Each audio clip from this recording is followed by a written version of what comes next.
एक आपल्याकडं ज्या पद्धतीने नीलक्रांती नावाची योजना मत्स्य विभागाची होती, त्याच्यानंतर सुद्धा बऱ्याचशा योजना आहेत, परंतु मत्स्य विभागाचं काम एका विशिष्ट क्षेत्राच्या पलीकडे आमच्याकडे गेलं नाही.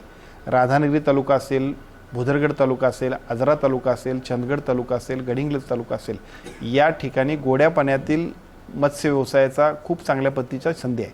आणि या संधीला जर का संधीचं सोनं करायचं असेल तर त्यासाठीचं नियोजन करण्यासाठी आज जिल्हाधिकारी कार्यालयामध्ये एक बैठक घेण्यात आली होती.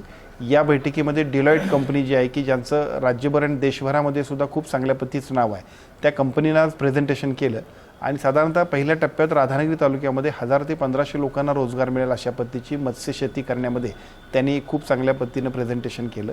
या प्रेझेंटेशनबरोबर आमच्या जिल्हा मत्स्य व्यवसाय अधिकारी आणि जिल्हाधिकारी कार्यालयाच्या वतीनं याच्यावरती योग्य ते मॉनिटरिंग करून जिल्ह्यामध्ये मत्स्य शेतीचं प्रमाण वाढवणं आणि शेतकऱ्यांच्या आणि सर्वसामान्य नागरिकांना अर्थकारणामध्ये गती देणं यासाठीची महत्त्वपूर्ण अशा पद्धतीची बैठक पार पडली.